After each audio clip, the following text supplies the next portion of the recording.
Hello, and welcome back to the Modern DT&I.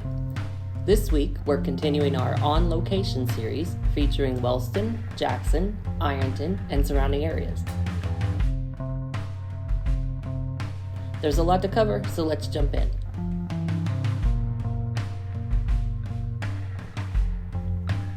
We start out in Hamden, which has been my home base for rail fanning pretty much since birth.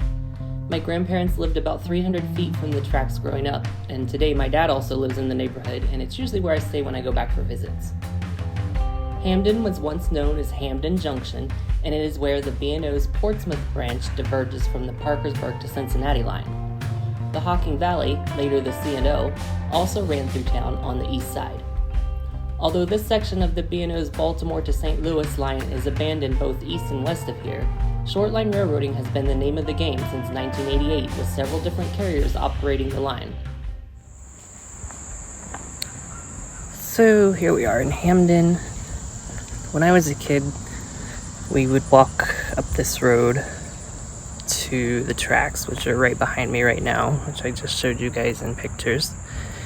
And those are some of my earliest memories. So one of the memories that I have, I couldn't have been 3 or 4, but we walked up to the crossing there and a coal train came through, and there was a ballast train in the siding that had came up from Wellston waiting for it. And I didn't know that that's what that was until years later, and somebody verified that for me. But that was a cool memory. Of course, I remember 2 tracks there, with a third kind of buried in the weeds in places, but taken up in others. But yeah, this is what I grew up around. Thought I would share that memory with y'all. Today, the Ohio South Central, a division of the Indiana and Eastern, is the operator, and the line is owned by the state. On the Modern DT&I, Hamden is the intersection of the main line coming up from Jackson and Ironton with the main line between Clarksburg, West Virginia, and St. Louis, Missouri. Now we head just over the hill to Wellston. I'm not going to go too much into the history here, as that deserves an entire book on its own. My exploration will be at Meadow Run Yard. At one time, Wellston hosted 4 different railroads, including the DT&I, and an electrified commuter line for miners' trains in the early 1900s. When you have a minute, go to the website historicaerials.com and look at topographic maps from the area back then. Wellston was an absolute maze. Meadow Run Yard was a Cincinnati, Hamilton, and Dayton, or CH&D yard originally, later B&O and chassis system. There is still rail from 1926 here.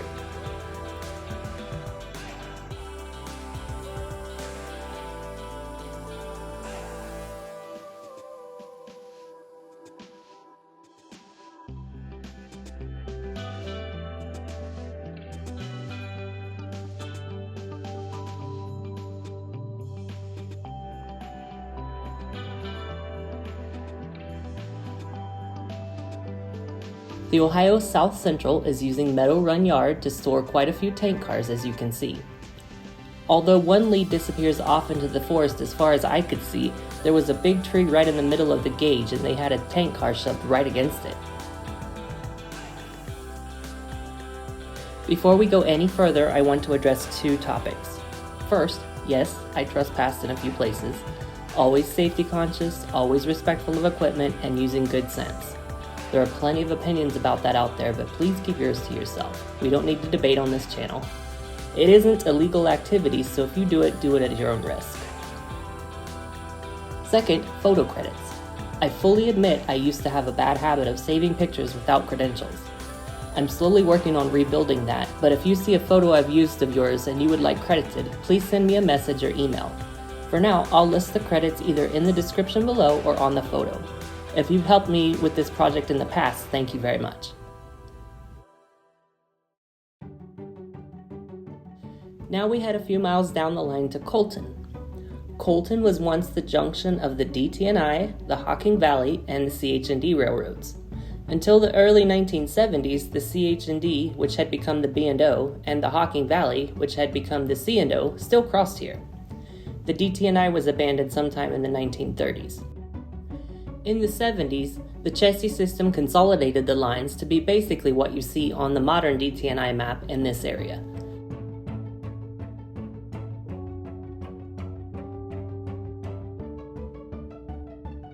The former diamond here was protected by a tilting target signal, and that was my exploration goal. I found the signal base next to the bridge. I wasn't sure it would still be there as there's been some bridge work in the area in recent years, but there it is.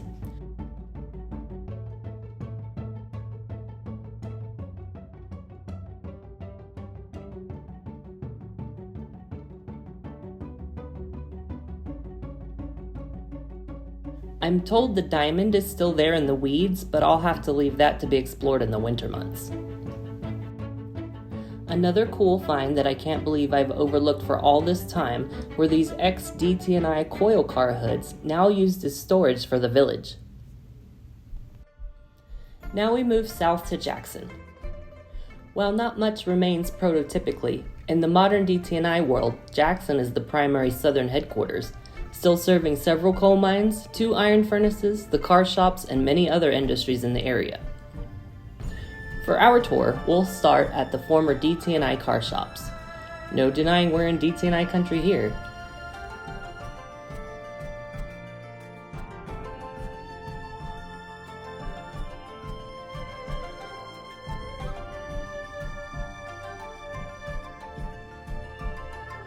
I was surprised to see the site much more cleaned up than my visit last year, to the point that some rails I hadn't noticed before were still visible.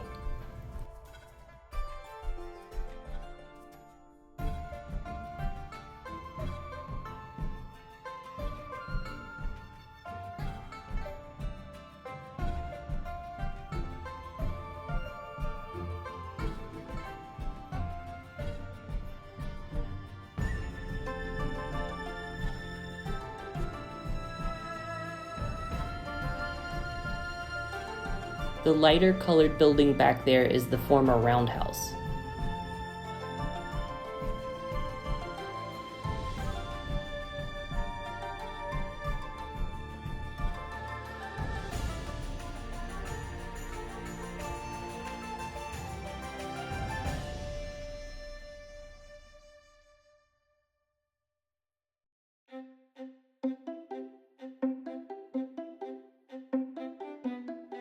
Moving a little to the south, I wanted to get some before and after shots at Mill Street. There are still rails from the DT&I in the pavement here.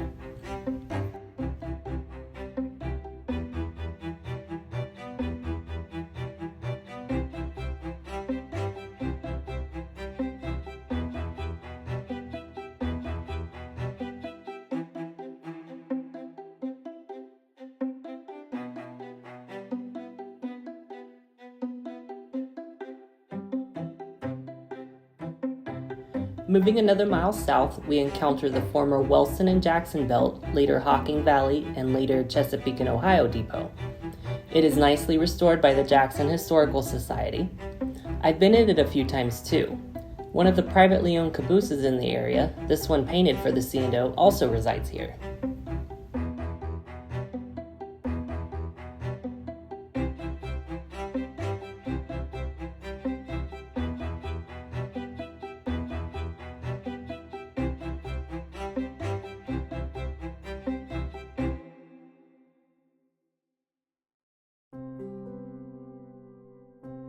Here are a few more then and now shots. This is the site where the DT&I crossed the C&O.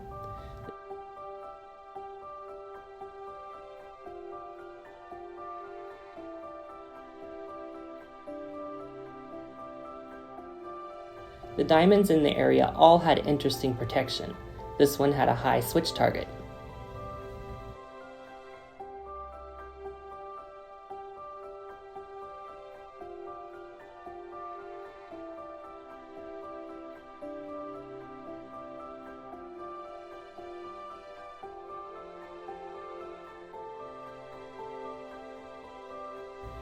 Just across the road, the DT&I crossed and connected with the B&O main line. This is their primary route south to Ironton. Beyond here, the tracks end about a quarter mile up. This section was kept to Y trains through the car shop yard and to service the frozen food plant across the street, and was only protected by a gate, as you can see here. The connections between the B&O and DT&I were protected both in Jackson and at Bloom Junction by a tilting target signal. This particular one from Jackson you can see for yourself at the Illinois Rail Museum. Note the stop signs, they're what I base my models on. At least one of the stop sign poles was still in place when this section of track was rebuilt a few years ago, but the service intended for the frozen food plant never started, so it's very overgrown. I also looked for the base to the target signal, but with no luck. I ventured by the location of the depot and yard, but there's literally nothing left to show, so enjoy some past photos. Even just a year ago, the depot still stood, along with the sanding tower and poles for the engine facilities. Now it's all gone, and they've built a dollar store on the location. I swear there's got to be a country song out there about this phenomenon. I took this photo of Great Miami Railway 35 standing in the location of the B&O depot in the prior photo.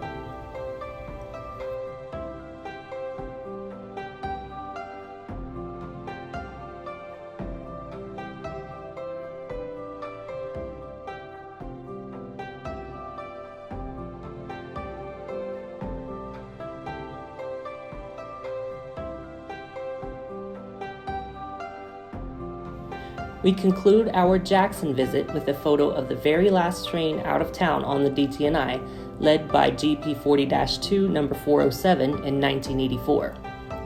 I'm told another train made its way back even after they'd started to pave over the crossings, but I've never been able to confirm that. Driving south, we hit Oak Hill. This was rather depressing, so I didn't really film too much here. It's been almost 20 years since these tracks saw a train, and now the crossings are mostly paved over.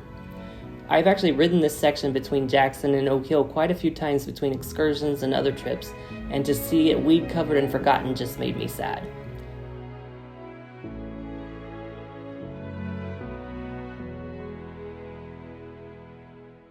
Here's a picture of the DT&I's Ironton turn south of town in happier times.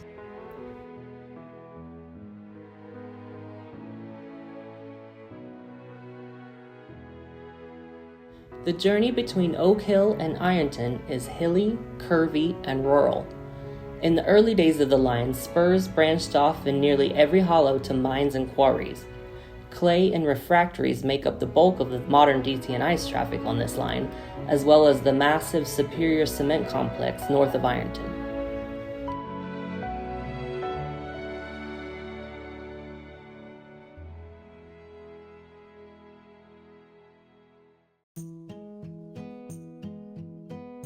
The line also contains the only tunnel on the original DT&I at Royersville.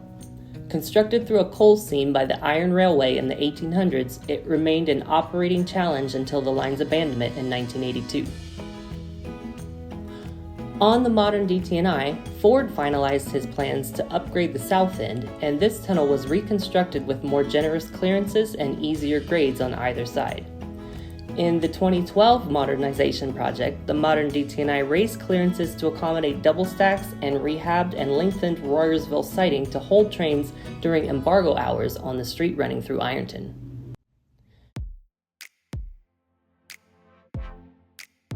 Now in Ironton, I set out to get several then and now shots along Railroad Street. Some trackage still remains, but much of that was recently paved over as well, so I'm glad I got this now.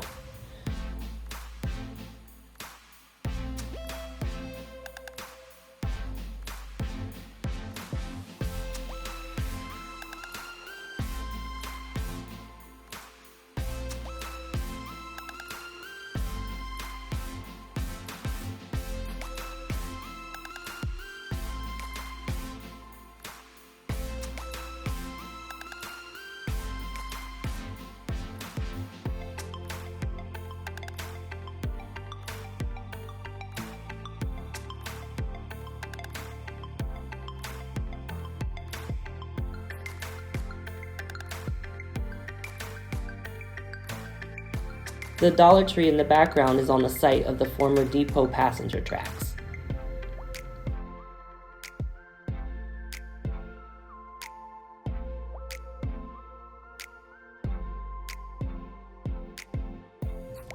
Note the rail. It's a streetcar type, uncommon for freight railroads.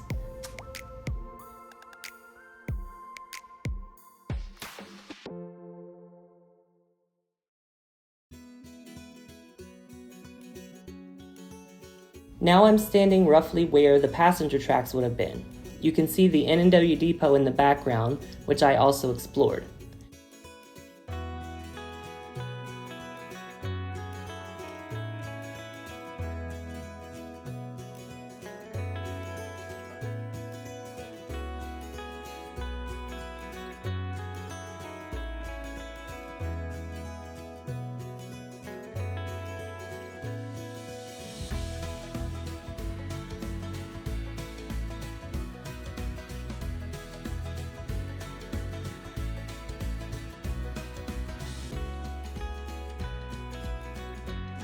The inside of the N&W depot is now a restaurant, and the decor is appropriately railroad themed.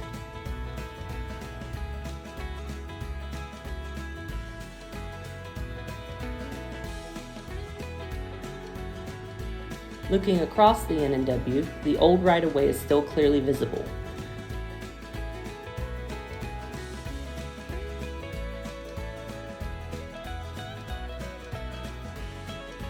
One of the signal bases is even still here. Interestingly, the Ohio River Bridge that I at one time wanted to model just behind the depot has been torn down. I had no idea since it was still on Google Maps. They turned the base of the bridge into a park, complete with one of the bridge sections and the DT&I painted caboose formerly located behind the flood wall.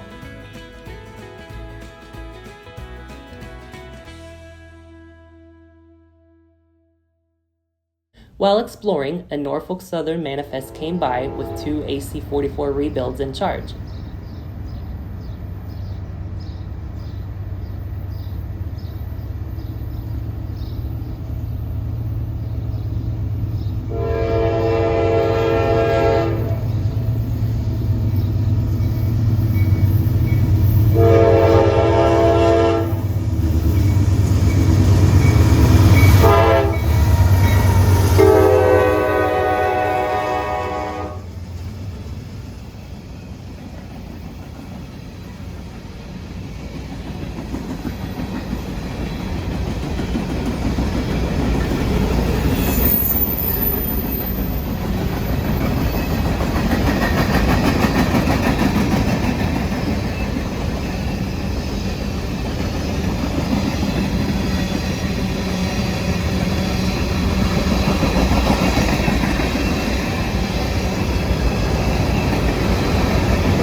The consist of that train had several cars belonging to Modern DT&I partners in it. Did you catch them all?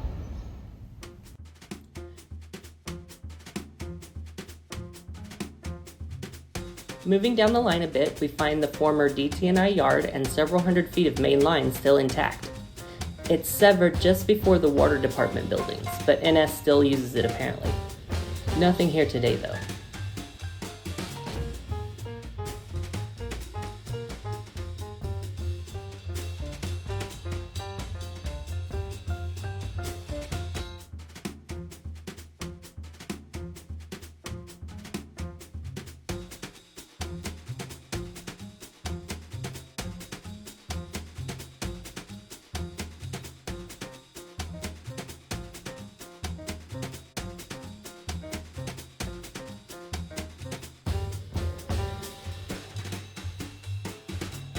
That is, until an empty NS coal train came through, led by SD-70 ACE 1187.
I hope you enjoyed this tour of the southern end of the DT&I and associated railroads.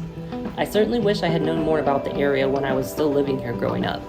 I would have done a lot more exploring back then. But it was still nice to visit some familiar spots and find or rediscover items of interest. I attempted to use some historical footage from this area, but was told it's actually going to be used for an upcoming YouTube project, so I'll be sure and link you all to that when it does come out from C-Vision Production. I'm certainly looking forward to having that footage within easy access. Next week's video is likely to be a shorter run-by type of video, as I'm right in the middle of the Midland City track project.